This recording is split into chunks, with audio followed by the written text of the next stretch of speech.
We are live, and there's one, Yay! two, It is three, Friday. four, That means five, we six made it comments. through another week. Oh my goodness! And a week from now we'll be knee deep in ice and fire con. So that works out good. I am old new dude. He is. Richard York, Asher's trueborn son. Shout out to Lizzie and Jeremy. Lizzie was nice enough to let Jeremy be or Jeffrey. Jeffrey. Sorry, uh, let him be first on the live chat. So that was nice of her. All But right. we are Clash of Kings Cat 3, the Peach.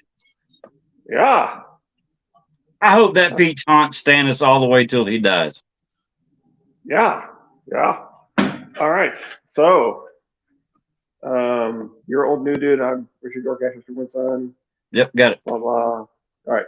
So, first, I need to apologize again for blanking on Cantus's name. That's at least the second time I've done that. Hey, everyone. This is the heir of House Tyrell. Hey, Charles, man, how you doing? But who is the heir of House Tyrell? Anyway, Charles. I still think Eleanor may wind up with it by the end. But anyway, um, anyway, I have to apologize. I've blanked on Cantus's name at least twice now. So in this chapter, Renly enjoys a peach and prays with Loras. Is that what the kids are calling it these days? Sir Dave Howdy, Lord. Miller, thank you for joining us Howdy, on Lord. Friday. We appreciate it.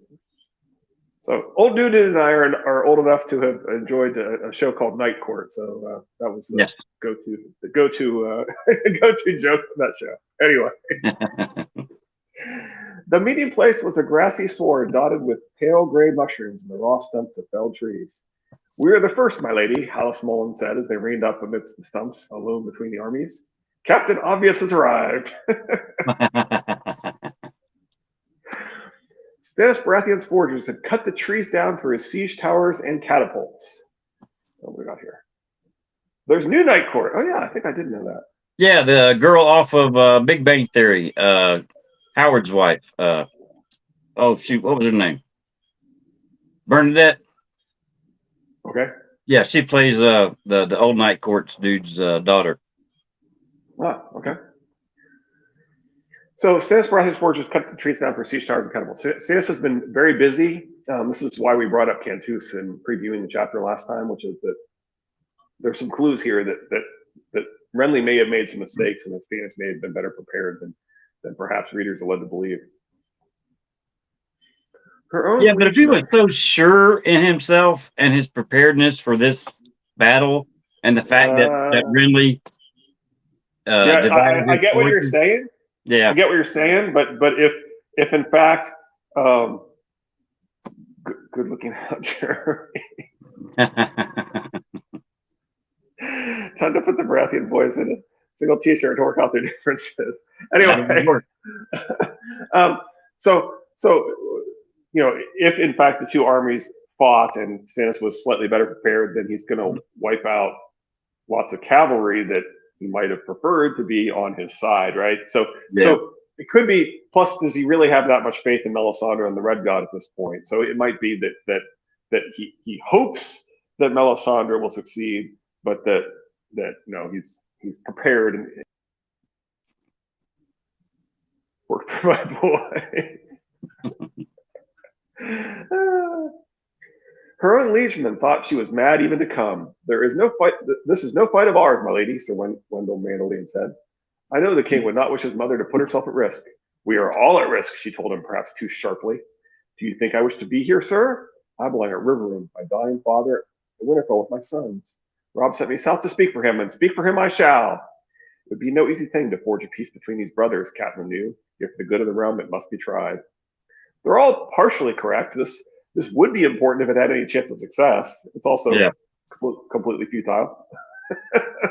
I can't make any comments too much on this chapter on what I think about Cat because it would give ammunition to the opposition on the debate. So I have to keep my opinions to myself until tomorrow when I talk with Lizzie and Charles. All right, the get along shirt. You make them do a chore in it as well. That lesson sticks. If only Cat had brought a bigger tunic. There you go. The song said that Storm's End had been raised in ancient days by Durin, the first Storm King. who had won the love of the fair Elene, Eleni, I don't know, Eleni, I don't know, daughter of the sea god and the goddess of the wind. On the night of their wedding, Eleni had yielded her maidenhood to a mortal's love and thus doomed herself to a mortal's death. And her grieving parents had unleashed their wrath and sent the winds and waters to batter down Durin's hold. His friends and brothers and wedding guests were crushed beneath collapsing walls or blown out to sea, but Eleni sheltered Durin within her arms, so he took no harm. And when the dawn came at last, he declared war upon the gods and vowed to rebuild. 5 more castles he built, each larger and stronger than the last, only to see them smashed asunder when the gale winds came howling up Shipbreaker Bay, driving great walls of water before them. His lords pleaded with him to build inland. His priests told him he must placate the gods by giving Eleni back to the sea. Even his small folk begged him to relent. Durin would have none of it. A 7th castle he raised, most massive of all. Some said the children of the forest helped him build it, shaping the stones with magic. Others claimed that a small boy told him what he must do, a boy who would grow to be Bran the Builder. No matter how the tale was told, the end was the same. Though the angry gods threw storm after storm against it, the 7th castle stood defiant, and Durin God's grief and fair Eleni dwelt there together until the end of their days. Gods do not forget, and still the gales came raging up the narrow sea, yet Storm's End endured through centuries and tens of centuries, a castle like no other. Its great curtain wall was 100 feet high, unbroken by arrow slit or postern, everywhere rounded, curving, smooth.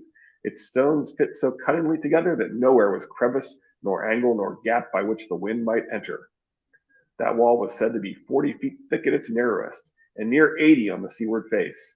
A double course of stones with an inner core of sand and rubble. Within that mighty bulwark, the kitchens and stables and yards sheltered safe from wind and wave.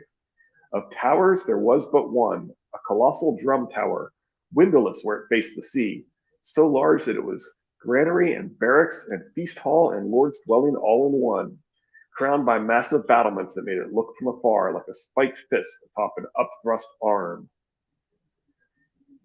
Renly wanted to stall Stannis to piss him off and make him come into the meeting with anger and confusion. Oh yeah. So this does sound like concrete, and the tower is described like the fist of the first men. Yeah. I still think the sand ship is the most obvious post-apocalyptic evidence, but I get why people point to Storm's End. Well, I mean, you got people like Hallen Reed that can turn earth to water and water to earth. So stone is earth. Getting it to be malleable doesn't seem like too far of a stretch for the children of the forest, or potentially Bran the Builder, in case he has that same ability. I know the obvious Right. that everyone points to is fire, and just like with Harrenhal and the stone turning to slag, using the fire magic to manipulate the stone to make it malleable to where they could do what they want with it. Right. I mean, so some say it points to a post-apocalyptic story. Others would tell you that it points to the concept that before Valeria, that other people had dragons and the ability to build Valerian roads and so forth. Right. So you can see it either way, right? It could be magic. It could be technology. No, it's magic. What are you talking about? I thought you were kind of in favor of the idea that, like, at the very end we'd see the Statue of Liberty or something as a nod to. Look, man, I said it the other day. All things are possible with George. I mean, yeah. I mean, like I said, I personally think that if it is post-apocalyptic, it'll literally just be something like that. That's like a hat tip, a nod to some of George's own stories or Planet of the Apes or something along those lines, right? It's not going to totally change the story any more than having the Three Stooges makes it, ruins the story somehow, or having, Big Bird or Snuffleupagus Elmo or whatever, right? I mean, he's got lots of little nods like that, and so throwing one in at the end that actually confirms that it's post-apocalyptic isn't going to change the story. No, I mean, Ned was Ned, Cersei's Cersei, Jamie's Jamie, Danny's Danny. It's still. Yeah, it's still a story. So whatever George. What's the line George uses? It's furniture. It's right. He says there's not really any difference between sci-fi and horror and fantasy, and it's just the setting basically. Elmo just improves things. without a So doubt. we're trying to point out that so would a subtle nod to Night Flyers or Planet of the Apes or whatever. Yeah. Anyway, two riders had emerged from the tidy little camp beneath the castle and were coming toward them at a slow walk. That will be King Stannis. Thanks again, Captain Obvious.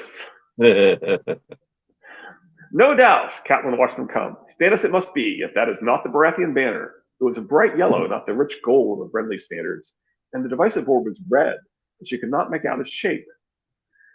Renly would be last to arrive. He had told her as much when she set out. He did not propose to mount his horse until he saw his brother well on his way. The first to arrive must wait on the other, and Renly would do no waiting. The sort of game kings play, she told herself. Well, she was no king, so she need not play it. Catelyn was practiced at waiting. From Catelyn 10 in game. She was no stranger to waiting, after all. Her men had always made her wait. Watch for me, little cat, her father would always tell her when he rode off to court or fair or battle.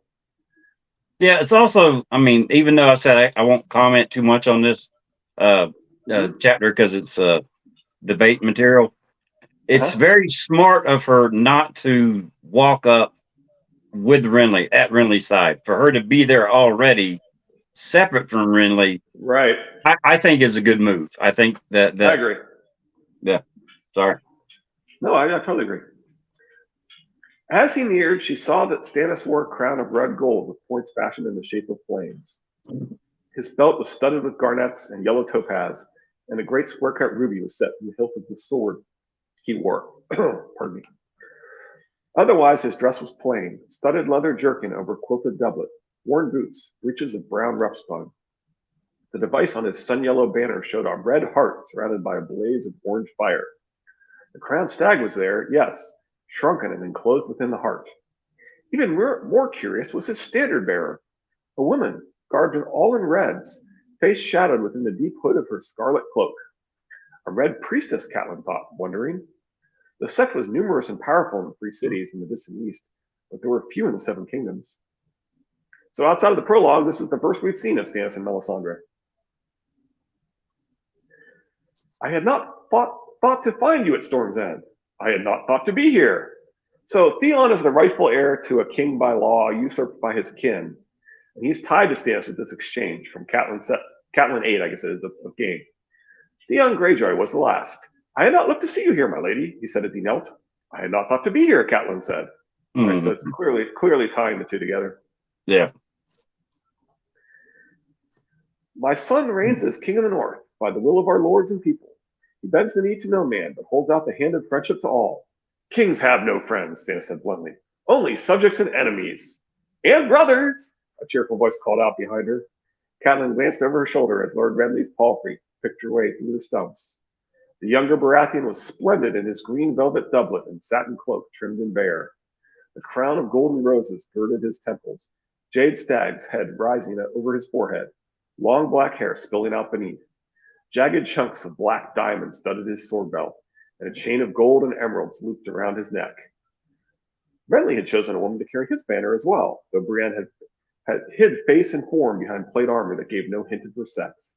Atop her 12-foot lance, the crowned stag pranced black on gold as the wind off the sea rippled the cloth. So in this case, Stannis views his brother as an enemy, so he's still kind of right. Yeah, but I mean, I know it's not part of this chapter or anything, but Renly would definitely make the better king out of the two. Oh, he makes that argument. He makes that argument.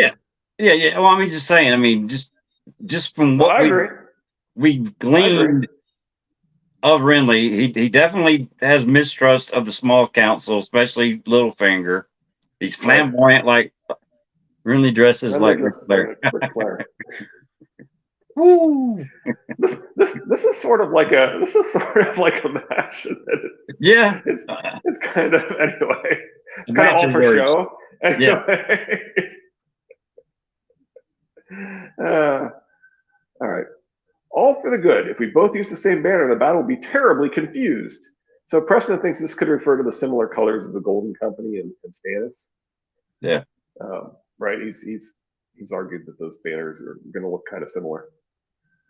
Anyway. The Iron Throne is mine by rights. All those who deny that are my foes. The whole of the realm denies it, brother, said Renly. Old men deny it with their death rattle, and unborn children deny it in their mother's wombs. They deny it in Dorne, and they deny it on the wall. No one wants you for their king. Sorry. Yes, and most of them are unaware of how Stannis will check all the Mad King boxes, burning his own hand, having his fire sorcerer advisor kill someone expecting a champion, and ordering politically untenable executions. Joffrey is not my brother's seed, Stannis said bluntly, nor is Tommen. They are bastards, the girl as well, all three of them abominations born of incest. Would even Cersei be so mad? Queen Cersei and the Twincest referred to as mad. Why would George choose that terminology? See, Triplet Targaryens, episode 5.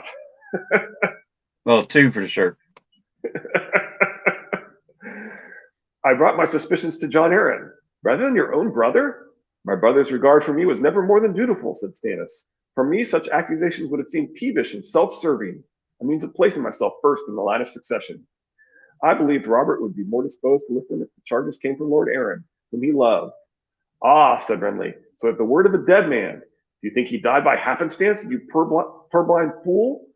Cersei had him poisoned, for fear he would reveal her. Lord John had been gathering certain proofs. So what do we got here? I was already typing too. The men holding those bolts of cloth will make me king. Woo! I knew where this was going.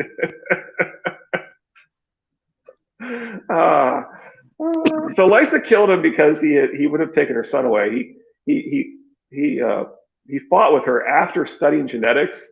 He'd been studying genetics a lot.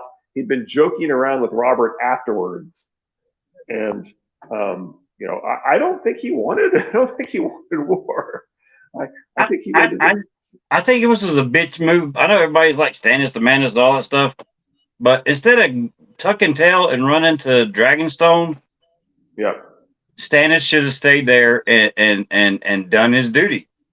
I mean, I definitely appreciate Stannis. I understand why so many people appreciate Stannis. I just also happen to think that he's like worse in many ways, worse than the Mad King, right? Because not only does he burn his own hand and order politically untenable executions and send his fire sorcerer advisor to kill somebody expecting a champion, he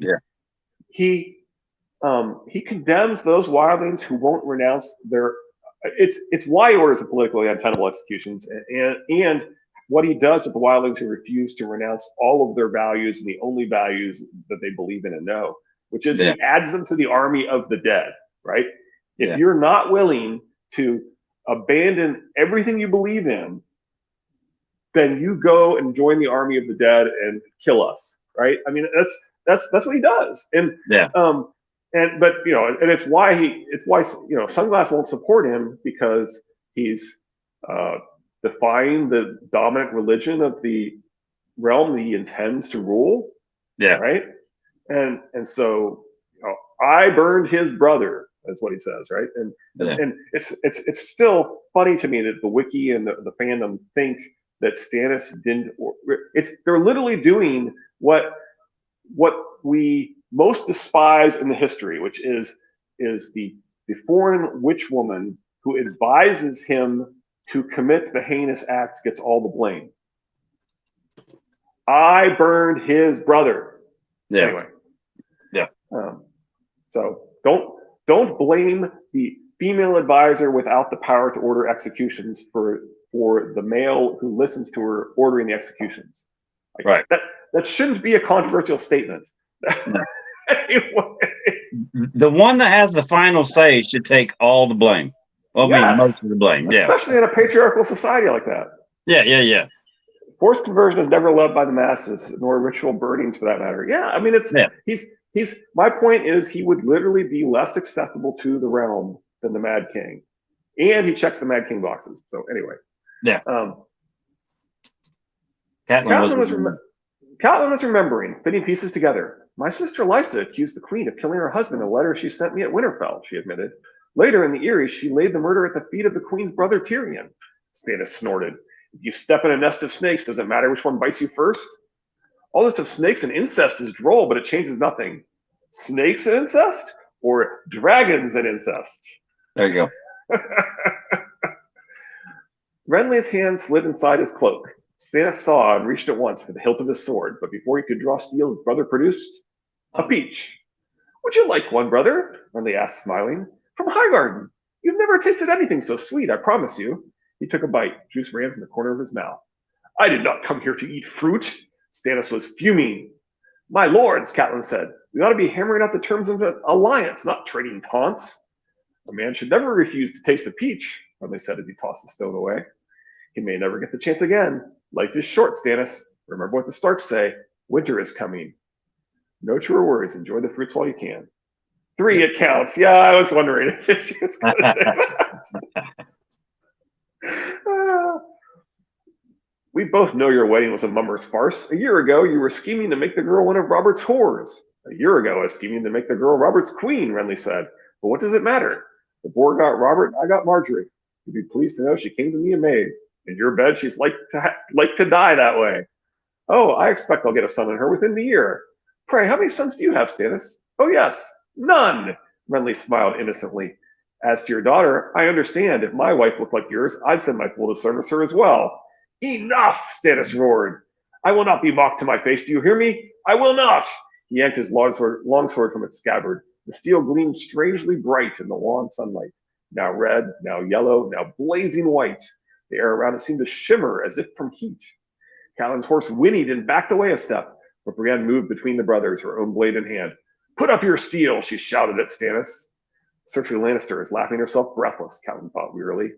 We read that chapter. Cat is correct. Yes, she is. Renly loves peaches from Highgarden. Stannis pointed his shining sword at his brother. I am not without mercy, thundered he who was notoriously without mercy. Nor do I wish to sully Lightbringer with a brother's blood. For the sake of the mother who bore us both, I will give you this night to rethink your folly, Renly. Strike your banners and come to me before dawn, and I will grant you Storm's End, your old seat on the council, and even name you my heir until a son is born to me. Otherwise, I shall destroy you. Renly laughed. Stannis, that's a very pretty sword, I'll grant you, but I think the glow off it has ruined your eyes. Look across the fields, brother. Can you see all those banners? Do you think a few bolts of cloth will make you king? Tyrell swords will make me king. Rowan and Tarly and Caron will make me king, with axe and mace and warhammer. Tarth arrows and Penrose lances. Fossaway, Coy, Mullendore, Estermont, Selmy, Hightower, Oakhart, Crane, Caswell, Blackbar, Morrigan, Beesbury, Shermer, Dunn, Footley. Even House Florence, your own wife's brothers and uncles, they will make me king. All the chivalry of the South rise with me, and that is the least part of my power. My foot is coming behind 100,000 swords and spears and pikes. And you will destroy me? With what, pray? That paltry rabble I see there huddled under the castle walls? I'll call them 5,000 and be generous. Codfish lords and onion knights and sellswords. Half of them are like to come over to me before the battle starts.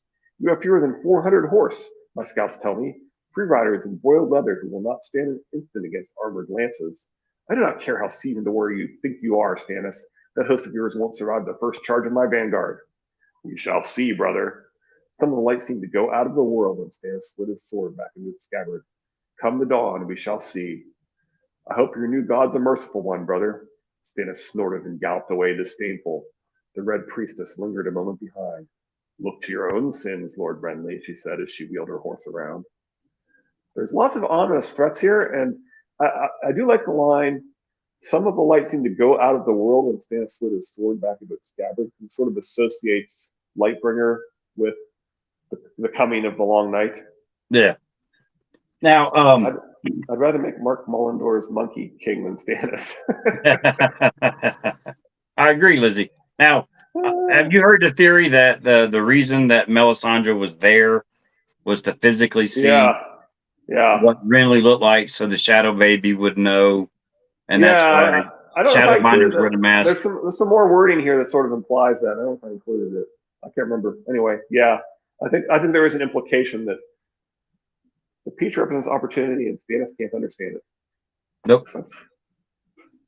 But when Stannis starts talking about the peach, I almost feel sorry for him later in the chapter, another chapter about how he's going to hunt. I almost feel sorry for him, but I don't. He'll go to his grave thinking about Renly's peach. Yeah. Your brother is the lawful heir. While he lives, Renly admitted, though it's a fool's law. Wouldn't you agree? Why the oldest son and not the best fitted? The crown will suit me as it never suited Robert, would not suit Stannis. I have it in me to be a great king, strong yet generous, clever, just, diligent, loyal to my friends and terrible to my enemies, yet capable of forgiveness, patient. Humble? Catelyn supplied. Renly laughed. You must allow a king some flaws, my lady. So Renly is frequently hilarious. Yeah. I want to remind people that when the Greens and the Maesters ignored the Widow's Law of 53 AC on page 204 of Fire and Blood, which codified in law the tradition that the daughters of the first wife always come before the sons of the second wife, even Arnulf and Cregan Karstark don't cite inheritance of the Iron Throne as justification to disinherit the rightful female heir. A daughter comes before an uncle, we're told over and over. So people claim that Renly doing this is going to destabilize the realm, and I'm not really buying it. Yeah. This chapter is also funnier than I remember too. Oh yeah, well, Renly uses it as funny, but actually Stannis was funny here too, right? There was quite. Yeah, I know that one line about her staying a maiden in his bed. Yeah. That is cold blooded from Stannis. Like the stream where I will pillage or hold fast with fire and sword. Thank you, Sir David. Yes, thank you. Their camp was well sited atop a low stony ridge that ran from north to south. It was far more orderly than the sprawling encampment on the Mander, though only a quarter as large. When he learned of his brother's assault on Storm's End, Renly had split his forces, much as Robb had done at the Twins. His great massive foot he had left behind at Bitterbridge with his young queen, his wagons, carts, draft animals, and all his cumbersome siege machinery, while Renly himself led his knights and free riders in a swift dash east. How like his brother Robert he was, even in that, only Robert had always had Eddard Stark to temper his boldness with caution. Ned would surely have prevailed upon Robert to bring up his whole force to encircle Stannis and besiege the besiegers. That choice Renly had denied himself in his headlong rush to come to grips with his brother. He had outdistanced his supply lines, left food and forage days behind with all his wagons and mules and oxen. He must come to battle soon or starve. Renly has made a mistake, and he has maybe a quarter of his forces. Yeah. Stannis gave as good as he got. Absolutely. He's hilarious. He's definitely hilarious in that exchange. You can tell that they definitely had interaction on the small council for the last 15 years or however long Renly was there. Yep. You shall see what I said. Yeah, he made a mistake. You shall see what befalls rebels with your own eyes, so your son can hear it from your own lips. And so she will. This is a couple times here, and we're going to point out the next one as well that are somewhat ironic statements from Renly here. Yeah. Brienne dropped to her knees. If I must part from your grace, grant me the honor of arming you for battle. Catelyn heard someone snigger behind her. She loves him, poor thing, she thought sadly. She'd play his squire just to touch him and never care how great a fool they think her. Granted, Renly said. Now leave me, all of you. Even kings must rest before a battle. My lord, Catelyn said, there was a small sept in the last village we passed. If you will not permit me to depart for Riverrun, grant me leave to go there and pray. As you will. Sir Robar, give Lady Stark safe escort to the sept, but see that she returns to us by dawn. You might do well to pray yourself, Catelyn added. For victory? For wisdom. Renly laughed. Loras, stay and help me pray. It's been so long I've quite forgotten how. Ask the rest of you. I want every man in place by first light, armed, armored, and horsed. We shall give Stannis a dawn he will not soon forget. Renly's tragic irony continues. Yes. Sir Robar Royce fell in beside her. She knew him slightly, one of Bronzejon's sons, comely in a rough-hewn way, a tourney warrior of some renown. Renly had gifted him with a rainbow cloak and a suit of blood-red armor, and named him one of his 7. You are a long way from the Vale, sir, she told him, and you far from Winterfell, my lady. A second son must find glory where he can, Sir Robar shrugged. A man grows weary of tourneys. He almost sounds like Jockin there. A man grows weary of tourneys. And I guess suppose we should point out that Robar Royce is tied to Jory. Robar is the one who defeats Lothar Bruin in the tourney, and Jory basically ties Lothar Bruin in the tourney. Yeah. See, as long as I have Trevor to help me pray, I never need Bible study. That's science. Thanks, George. So anyway, so they're sort of tied together, and Jory will die heroically defending the father of the king of the north, and Robar will die defending the mother of the king of the north. Robar is slain on the order of the Kingslayer, and I'm sorry, Jory is slain by order of the Kingslayer, and Robar is slain by the Queenslayer, as I like to call him. Yeah. Jamie 2.0. Jamie 2.0 with a gender flip. Yeah. Mullen says it is to be battle at dawn. Hal has the truth of it, she answered, and a loose tongue as well, it would seem. Do we fight or flee? We pray, Lucas, she answered him. We pray. A different God will have his due. And Sansa 3 is up next, which ties her with Catelyn, and she's sort of supposed to be an echo of Cat, and in particular, she's supposed to be in our interpretation, the bigamous second wife of the person who's echoing Ned in the story. Yeah. Without a doubt. But yeah, it's a pretty good chapter. Like I said, it was a whole lot more funner than I remembered. It's a fun chapter, right? Because it's like you said, it's funny. It's got lots of nice quips from both of them, both the Baratheon brothers. They do a okay job in the show, with the dialogue and the keeping the most of the words in there, but it still sounds better on print than it did in the show. It's also Cat is also pretty funny too, right? With their Thunder Heroes. Or the narrator who is in Cat's point of view, right? So anyway. Yeah. Well, I'd got my, seeing as how we're going to Ice and FireCon next week, and my health is not the best in the world. I went yesterday and got the my COVID booster, and I woke up this morning. What do you say? Super proud of you, dude. You gave away nothing. There you go. I got my COVID booster, so I woke up this morning. My arm feels like it's about to fall off. I feel like I'm catching the flu. I feel like teetotal crud. Right. And a lot of the symptoms that you get from a disease are the immune response, and some of the inflammation things are the immune response. So yeah. Well, Lizzie's like, do you need to do the live stream? And I'm like, well, this is right in line for our debate. I got to do the live stream. This is a Cat chapter. And I've been researching Cat all damn week, so I wasn't going to miss this. All the stuff that I wrote down, like I said, I can't say because it wasn't for the live stream; it's for the debate. All right, I won't go into details on my thoughts on the topic. Yeah, I got more out of this chapter than I thought I was going to. That's for sure.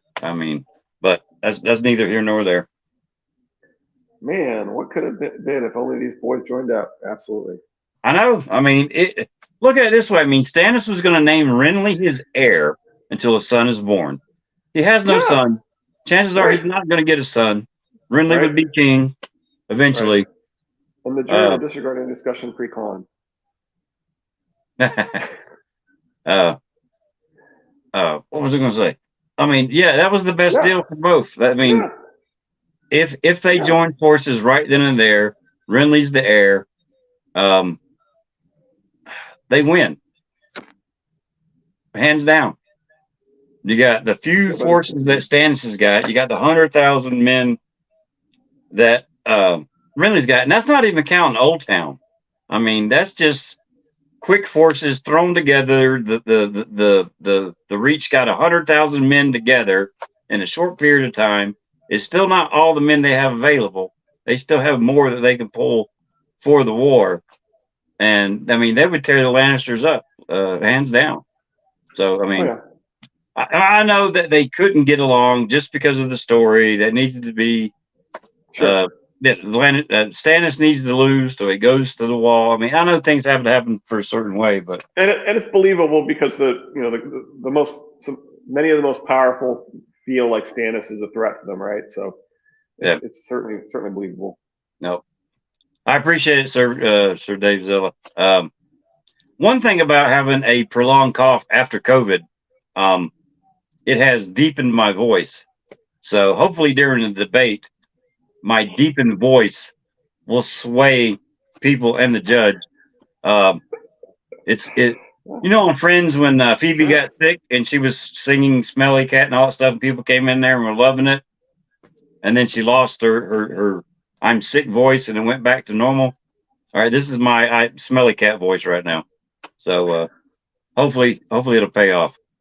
But all right, Monday is going to be the last live stream until after Ice and FireCon. We respect your authority. Smelly Cat, exactly.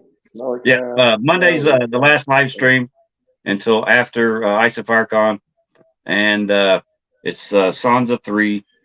What'd you say? She lost her sexy phlegm. Exactly. Well, hopefully this is a persuading film for me. But we'll see y'all same bat time, same All bat right. channel. It's on Friday. I mean, this Friday. So everybody have a good weekend. Stay safe. Lady Thistle, breathe. Take your time. You'll get everything done. I have no doubt.